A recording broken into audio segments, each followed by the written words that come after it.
All right. Hi, everyone. This is Research Jam 15. We've been doing this for over 2 years now. And as I was just tweeting, not a single time did we have to cancel due to no submissions or low quality submissions or anything. So being very excited about this one. So today we have two presenters.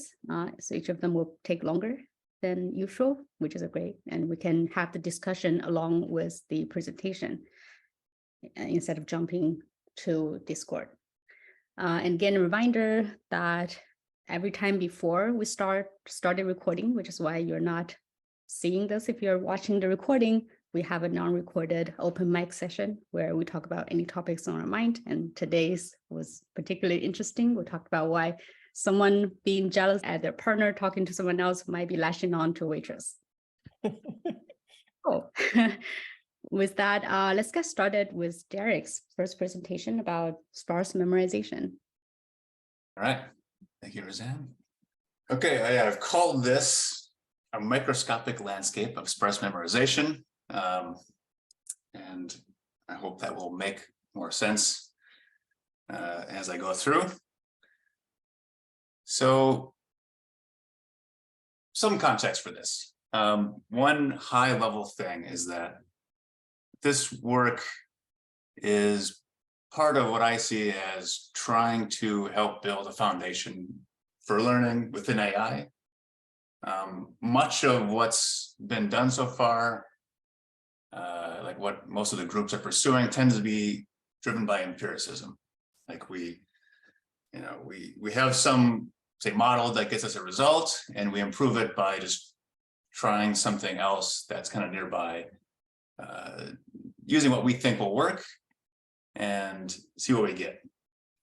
So I've linked here to like part of a talk from Jan LeCun. He's been kind of saying this for a while, so I would refer to his lectures for like a better full treatment of that. But broadly, we're getting interesting results first, and then hopefully we can then fill in some of the fundamental science as we go forward. And so one of the big champions of this type of work, so the benefits of pursuing a microscopic theory. So coming up with something that explains what AI is doing at a very small detail, for example. We can, one, approach a microscopic theory more rapidly. This is the kind of work that you can do like on your desktop, so it's cost efficient. It's more reproducible because pretty much everything's accounted for, as in like you might be sharing a specific like training runs with people, and you could uncover all the bugs in that. And we generally hope to see everything that's going on within these smaller scale experiments. And another major advantage is that this helps with interpretability. So Chris Olah and his group at OpenAI and Anthropic have been one of the main, I don't know, like they're kind of identified with the mechanistic interpretability push, where they want to try and find universal features and concepts across different models. Like they believe that what happens in inception type model for vision also happens in, say, like a ResNet, for example. And they found some evidence for that. Like at the low level, you'll find like frequency filters, like Gabor filters at the early convolutional layers. And even if you look into the middle layers, you'll find things like, oh, there's a dog snout detector or a cat face, etc. And so this is a combination then of being able to interpret these models, which is great, and the foundation for maybe some kind of microscopic theory that, all right, yeah, we can, there's universality here, and looking at smaller models first to understand what goes on in them, that can extrapolate then to the large models. So it's useful. And beyond that, having a good microscopic theory could help guide advancement. So this could maybe tell us what would make the next transformer style architecture, right? So what we have today the best? It's hard to say. I would guess not intuitively, because it's just it doesn't feel like that's being challenged very often, because we're working at the very large scale and you don't want to just keep iterating on the small elements. Okay, so a microscopic theory would help us establish a theoretical foundation for learning. One of the concepts with microscopic theory to study would be memorization versus generalization. This is kind of the classic problem in like the machine learning community. Like when you train a model, how big do you make it? Like if you make it very large, it'll just memorize everything, and maybe you don't want that, right? Because it won't work on anything it hasn't seen. We did find that very large regularized models in deep nets tended to give good results. So that was a very interesting thing. And we've been trying to explain why that works over the last couple of years. But I don't think I've seen any good treatment of what memorization actually looks like, or at the very fine details, what's happening within a model when it memorizes, or how it transitions to generalization. So Anthropic's been starting to look at that, and let's see what they have. So they released 2 papers, one called Toy Models of Superposition, and then that fed a work called Superposition, Memorization, and Double Descent.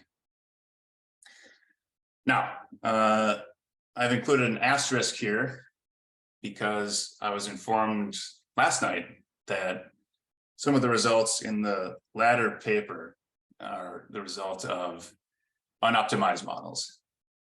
So we're going to have a contest to see which results actually still hold in this talk. I have some ideas, and I quickly checked that yes, that there are some problems, and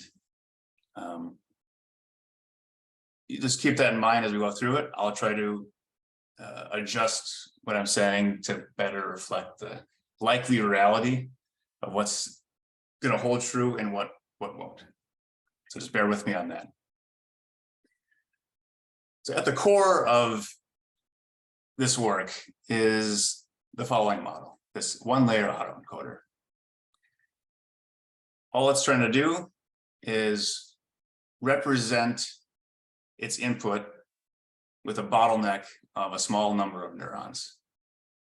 So if you can, like read model, I've included an equation. It's, again, quite simple. You just take the input X, you project it with a weight matrix W, which is going to have a small number of neurons, so just a few rows.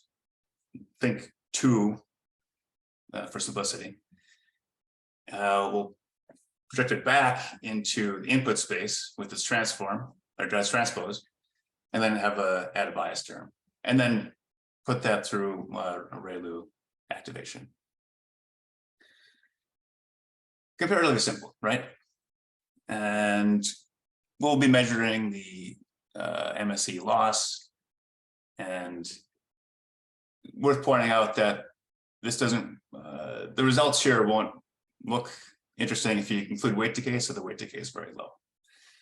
Beyond that, pretty standard optimization settings. Okay, and then the data set that we'll be using for this is going to be, call it sparse features. So each input vector will be 1,000 features, but most of those are going to be 0. Only a 1 in 100 chance of it being activated on the uniform interval 0 to 1. Is there, Derek, is there structure to this data, or are they just randomly generating it? Yeah, totally random. So what do we hope will be learned, or what do we think would be learned? Well, in the broad sense, you could think of it like a toy model that's going to help expose the process of memorization. But I would say this could try to mimic the behavior in, let's say, like a middle to late layer of a vision model, where you have very sparse, large-scale features, again, like the dog snouts, that tend to be activated sparsely with some kind of random strength. So I guess we'll have a training set and a validation set, and we can still evaluate memorization versus generalization just on those. Like, does it memorize specific? I saw this combination of 10 features active before. Yeah. Okay. So the spoiler will be like, at small set sizes, it can memorize very well. And then at the very large end, all it does is picks a few features to try to like treat. Okay. It ignores the rest. So it's an autoencoder. So it sounds like you're just training like a compressor and depressor mechanism. So maybe random data is okay, and the data is sparse, so it's already able to be compressed. It's already an over representation of the data at the input level. Yeah, I think that's broadly true.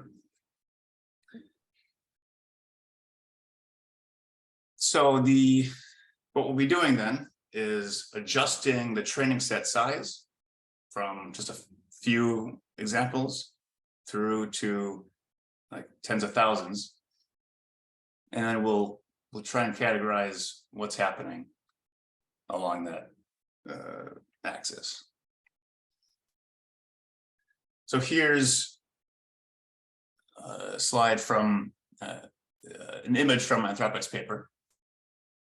So this starts to give you an intuition about memorization. So we have, it goes from 3 samples, t equals 3 up to 30.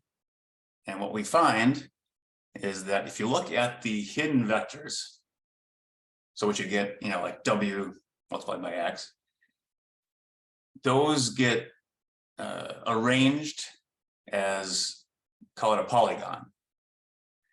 So with 3 examples, they're roughly triangular oriented. Once you get to, let's say, like, 10, you have 10 spaces in a ring, equally spaced, etc. So, by doing this, what it's trying to do is that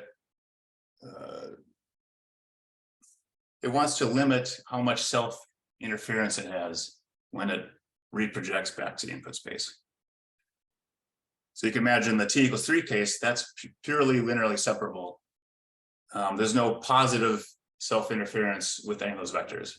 But once you get t equals 5, now any 2 neighboring points will have a little bit of interference.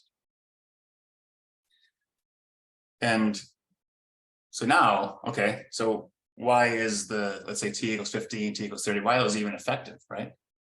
Well, the model can use the weights and large negative biases, like grow those to help minimize the negative, the inference from those neighboring vectors. So what's maybe misleading here is like the scale has been made uniform, but as we'll see later, and this doesn't actually show it yet, but it won't be true. Like these vectors are actually growing quite large. So here is a busier page. This goes into showing now the transition from memorization to generalization. And I'll need to do some work to explain this. So what Anthropic did was they developed a measure of dimensionality, fractional dimensionality, for how they store these vectors. So with memorization, we saw that the hidden vectors were demonstrating regular behavior. But if you look at the lower left, you see now the features, i.e. the columns in the weight matrix, which this is still like M equals 2 neurons, right? So we only have 2 dimensions to work with. And as we go to very large training set sizes, those feature columns start showing the regular pattern. So we get pentagons, you know, for you got T equals 50,000 and then the infinite data regime. You see regularly spaced 5 features that are being used. So how do we, can we now quantify this a little more, where we see the transition from the hidden set to the features? And they developed this fractional dimensionality measure. So essentially these are the 2 equations that I've written down, the d sub xi and d sub I. What you do is take, so for d sub xi, it looks at the hidden vector generated by a given sample. So the norm of that squared is the numerator. Then the denominator, you have the dot product of that vector with all the other hidden vectors. And essentially what's happening is this tells you how much of the dimensionality of the space it's devoted to that vector. To put that even more simply, like here we have 2 dimensions. And with a pentagon, you would expect it to be about 0.4. So total 2 dimensions, and you've allotted 0.4 fractional dimensions to each hidden vector. So you look at the graph, that corresponds to the t equals 5 case. You see some red dots at 0.4. Similarly, for the featured columns, that roughly coincides. So those pentagons for the features, it actually comes out to about, I think, 0.3 or so. But they accounted for the missing portions by having holes like thousands of points clustered around the center. So in summary, what they could see is if you use these 2 measures of dimensionality, you can see the transition from memorization to generalization, where the hidden vector dimensionality decreases into the critical regime and then rises back up via the feature dimensionality. Okay. Hope you followed that. Now, one interesting portion is this middle regime with the peak in test loss that you can see along the top. So that was unexplained for them at the time. And so this would correspond to some type of phase transition from memorization and the generalization. But it's quite interesting. You see this test loss peak, it kind of evokes the double descent concepts that we've seen in other contexts. Are people familiar with the double descent? Yeah, okay.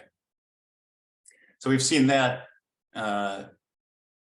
where if you change the size of the model, initially you get that bias variance trade-off, but then for large models, you then get back to good generalizing behavior. So in that middle regime, you see like a peak where the model's the worst off in the kind of right where it hits around 0 train error usually. So they thought, okay, this is maybe evocative of that and could help explain that as well. So the open question for me then was, can we help determine why this peak occurs? And so let's say, where might it occur? Now, there's one could say, oh, maybe the 2 neuron case is special. This is actually, they see for more neurons the same peak. And yes, so they did a study across M on the y-axis and then the training set size on the bottom.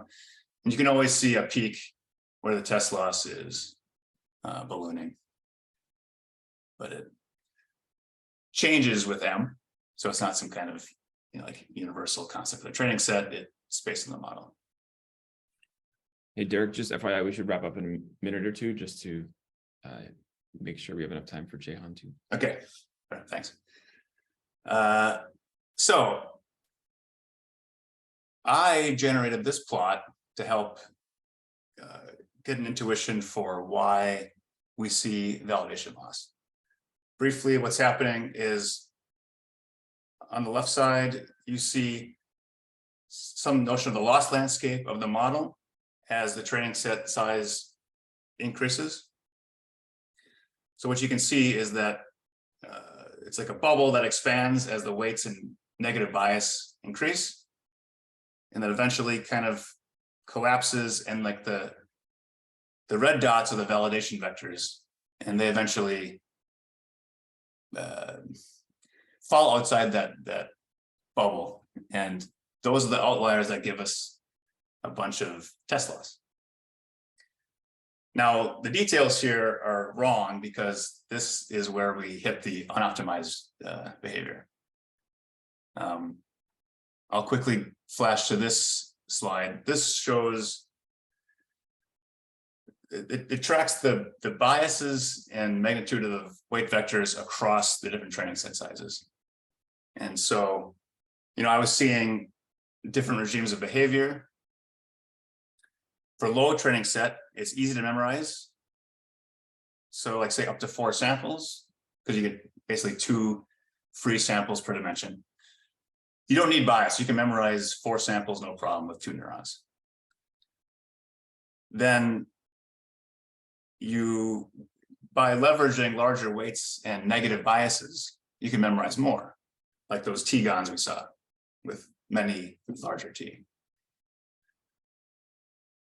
So I call that the stretching phase. I made up some cute names for these.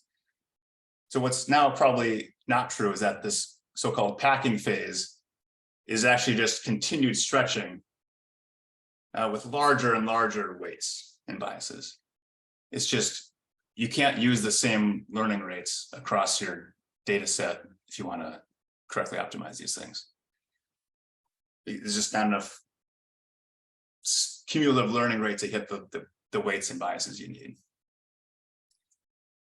So I'll slide through that. At the end of the day, though, I think what's still true is that what's happening, I think we still see a validation loss peak even within the correctly optimized data. And it's a function of, I see it as the data manifold with large weights and biases being so increasingly distorted that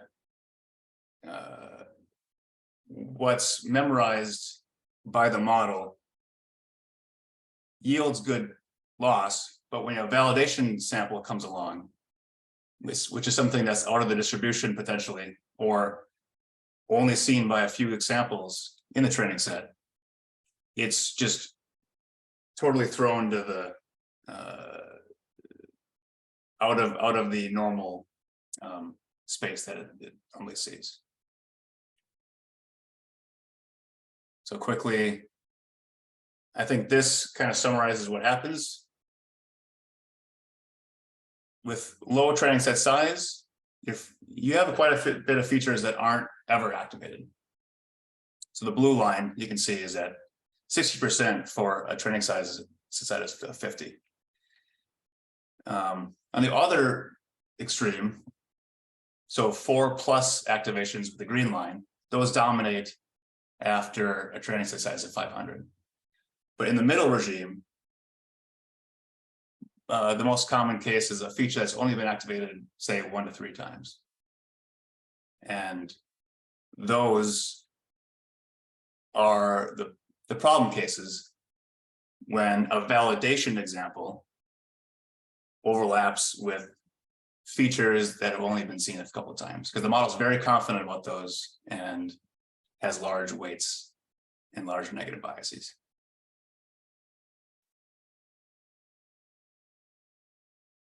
Okay, so that mostly wraps up. It's still unclear where, that's my explanation for why the validation loss peak occurs, but where it occurs is still an open question. Based on my communication with Anthropic, I think they're coming along on that part. So I'll be very curious to see where they land on that. But I've put down a few more notes here for what I'm thinking about as far as going forward, what could help explain a few of the outstanding questions that I have, and some more ideas around memorization. And that wraps it up.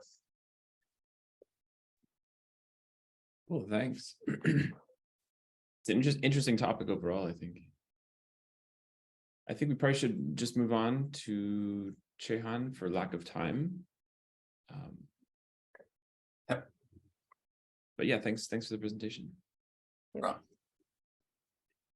All right. Hello, everybody. It's an honor to speak here in this ML collective. It's because I met Roseanne last year at the ICML conference at Baltimore. And when I heard her talking about this ML collective, I thought, wow, what a cool community. I wish I could participate in that one day. And today, here I am. And in between, I actually quit my professor job in South Korea, and I moved all the way to Los Angeles. And it's mostly because of what I have to say after my talk at the end. And by doing all that, I want to encourage everybody, but mostly the PhD students, and especially those who are more introverted, to questions, and maybe somehow you will have a spark for some future collaboration, and that will make probably the most fun out of your research. And speaking about collaboration, this talk is also a call for help, and it's mostly for my nonprofit, which is based on the findings what I have to show you at the end of my talk. All right, so that was my introduction. And so natural conversations with a virtual being is something which I have done in my research in collaboration with two other students, Won Jun-Cho and Anil Kwan. And I published it this year. However, all the research I have done for this paper were done in the summer of 2021. And to do the correct emotional labeling, it was such a hard and tough working summer, but the most positive emotional experience I had was I almost became a dog owner with this doggy. It was like somebody found it in the street and said, "Hey, Chehan, can you take this dog?" And I said, "Okay, I tried for a week." And we got really bonded, but at the end of this week, I had to give it back. But it was a lot of fun, and since then, I really want to become a dog owner. Anyways, so what did I do in one slide? First of all, I designed an experiment for conversations with a virtual human in Zoom. What does that mean? First of all, my PhD is in social psychology, so I designed a psychological experiment, not a technical experiment. Second, conversations, what I mean by that is I aimed for natural conversations. Natural conversations, by definition, they are open-ended. They are not task-oriented. They are not like question answerings, what mostly like ChatGPT or other large language models are used for. But natural conversations also include very short sentences for affirmation, for example, oh, wow. So that's also very natural. And they also jump in topics very frequently.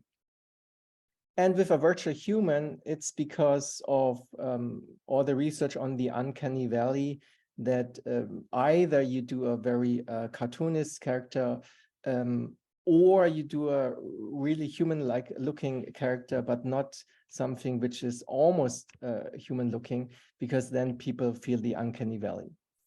And in Zoom, because I wanted to make it as realistic as possible to have the experience for people that they're actually talking to another human. And during the pandemic, 2021, it was more than natural that people talked with their friends also on Zoom, like we're doing now. All right. So that was the study 1 in my paper. And the study 2 was that we fine-tuned a small model, and small is really, really small. I mean, that was, again, 2021. So the small model was only 40 million parameters, and the bigger model was 1 billion. And we tried to fine-tune it in a way that we wanted to detect if there's participants feel the difference or not to the bigger model. So I published that, and so a paper came out. Well, just to give you the time frame, study 1 took about 5 months, study 2 maybe 1 month, so altogether 6 months, and publishing the paper took 1.5 years. So I left my professor job. That's maybe not a causal relationship, but okay, that's another talk why I left. And I moved to California, and I started a nonprofit organization for social anxiety. And that's what I'm going to show you at the end with a demo and talk about it maybe later on. All right. So that's what I did. And now I explain a little bit how I did it, but before that, I want to warn you, I'm not a machine learning researcher. So my PhD is in social psychology, and I was a design professor. So bear with me that I'm not as technical as most of you, or probably all of you are, but I did my best to work into that, and did also a fair amount of programming in this. So now I think nobody is at all surprised, but bear with me, 2021, there was no ChatGPT. So that was pretty new, that we just let an end user talk to a Zoom interface, which is here. And well, it's very simple. You know, the microphone was connected to a, at that time, not large language model, but a conversational AI model, which was from the Facebook Blenderwood family, and which communicated via speech to text and text to speech. And I think the biggest difficulty we had was then to integrate also a visualization of the person by a video rendering component, and then connect all of that into Zoom. And why I'm saying that it was very challenging, because I worked with 2 students who were not computer science majors. So there was a big challenge for all of us. Anyway, it did work to make a prototype, and it was working during the experiments.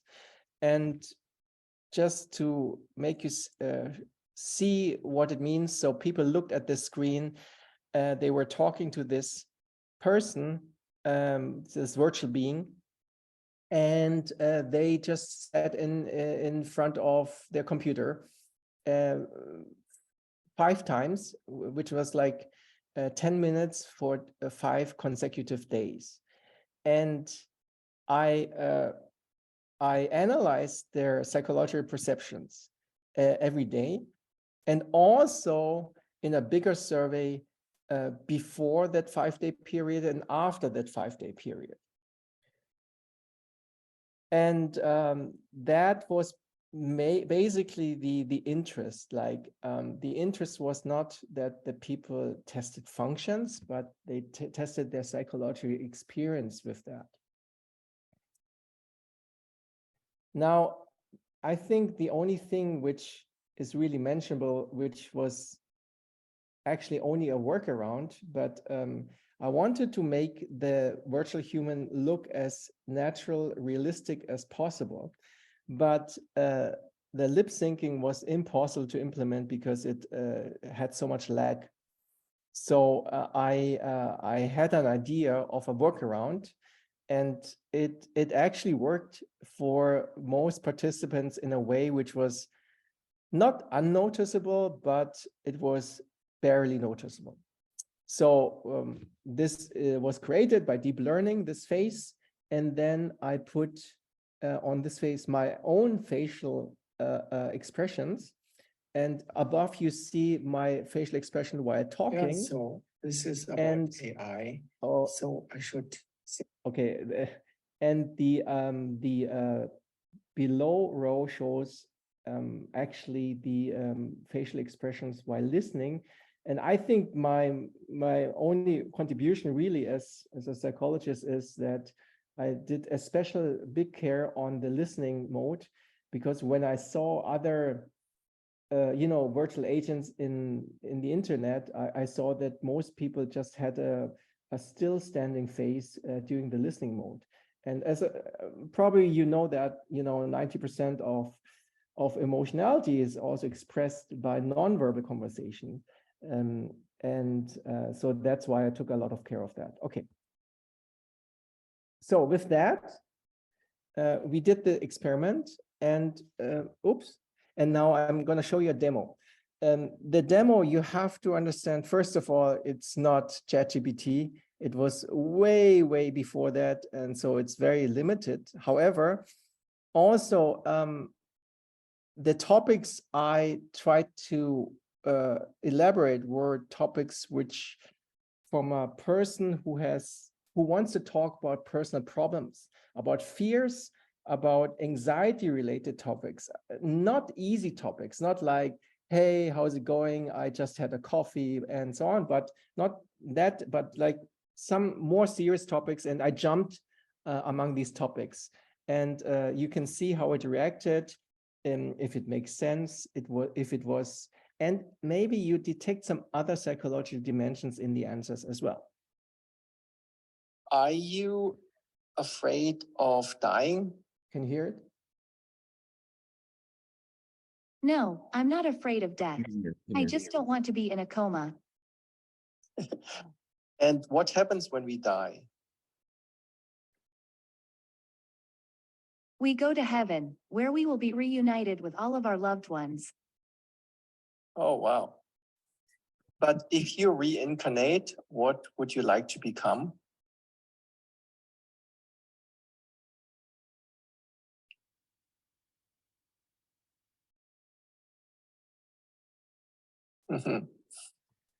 It's longer to think. Yeah.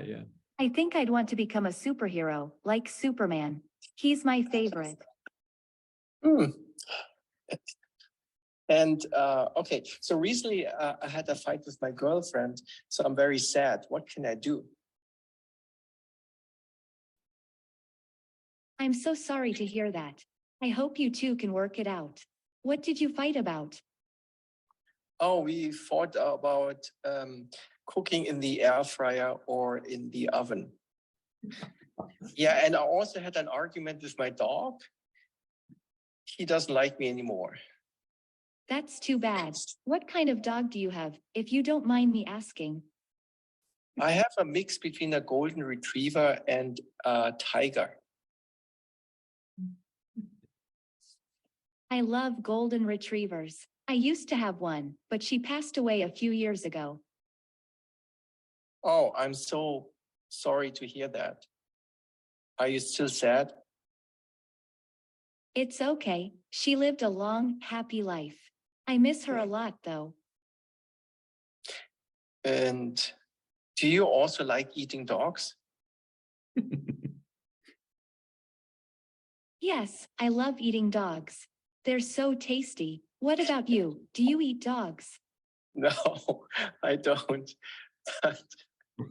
Maybe I should air fry them. All right. So this experience was actually very representative of what you could do. Many participants just try to test it with nonsense. But if people try to have a real conversation, like the students about their student life, or your daily worries or arguments and so on. What was interesting is that it never really said something nonsensical, which was completely out of the mind. It only said something really nonsensical if you ask like factual data.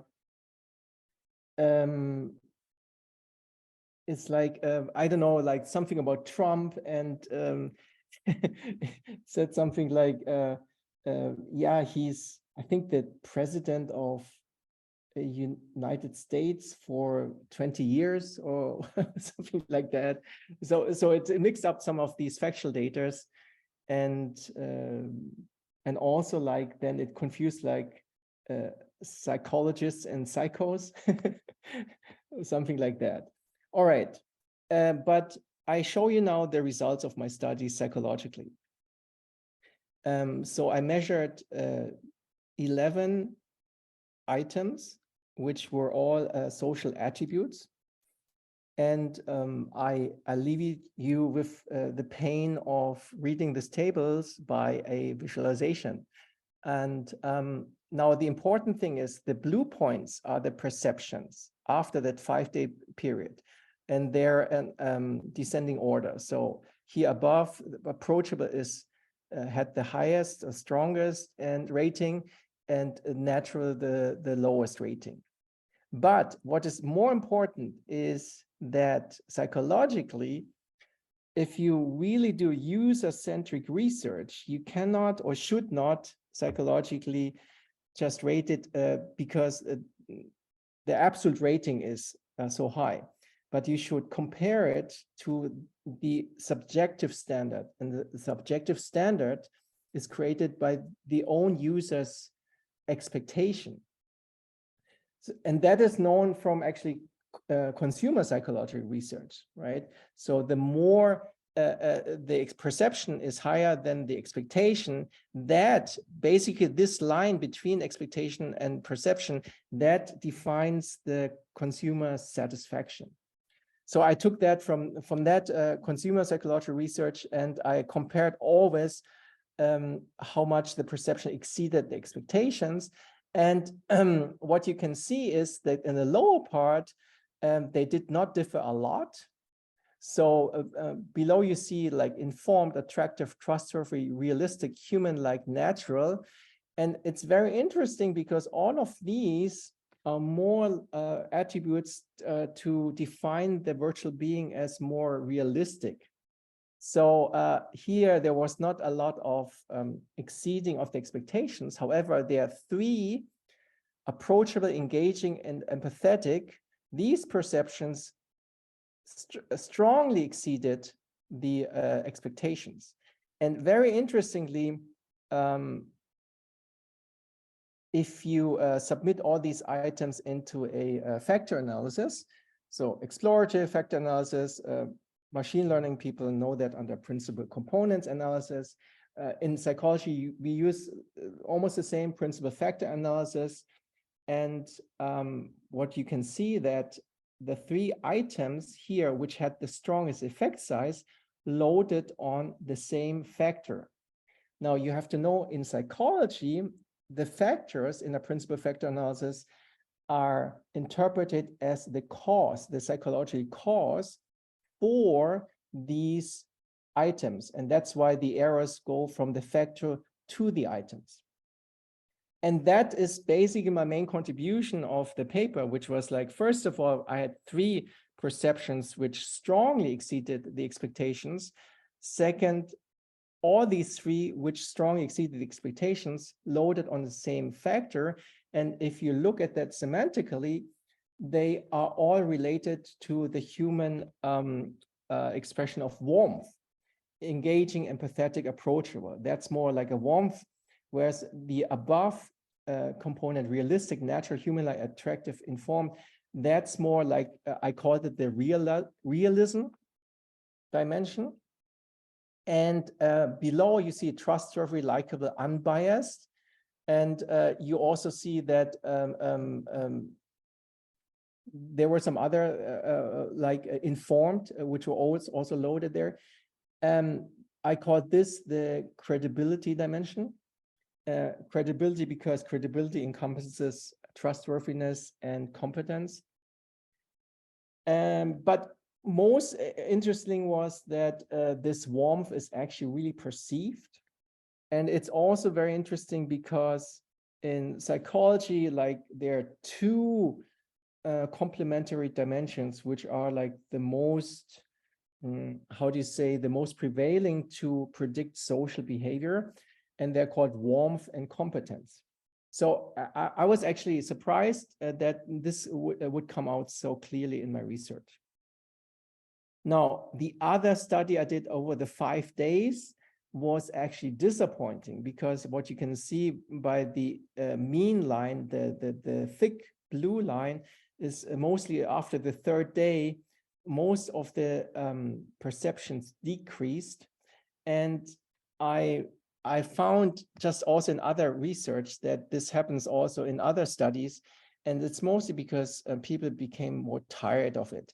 And mostly because people didn't use it often as a real companion to talk about their problems, but just testing it. And then after 3 days, they ran out of testing questions. So that's something which will change over time. I predict in the future as the language models become better. But also, like practically, I will never do like a multiple day study. It was really, really difficult to keep all the participants in line with that. Anyways, all right. So that was actually the main insights, what I draw on. And because of that main insight, I realized this could actually help people, especially people who are high in social anxiety. Social anxiety is an anxiety disorder which prevents you from contacting or starting to relate to other people. And this inhibits actually socialization. And I realized, like, if people had a companion to talk to, first of all, that would reduce their social anxiety, but it will also give them a room for practice for socialization behaviors. All right. So that's why that was my talk. And that's why I, after that, I really thought this would be a good thing to put into the world. And I put up a website for a nonprofit organization, virtualfriend.chat. And yeah, if anybody's interested in helping me to move forward this, I really need help on technical things, on how to improve the performance of this. And I think, as far as I've talked privately with people, there are so many people who are who would benefit from that. All right, so that was my talk, and yeah, I hope I can get some emails from you guys. Thank you. Thanks for the talk. Roseanne messaged me. She had to leave a few minutes ago, but to go to another meeting. But yeah, interesting work. You mentioned people emailing you. Can you put your email maybe in the chat? Oh yeah. I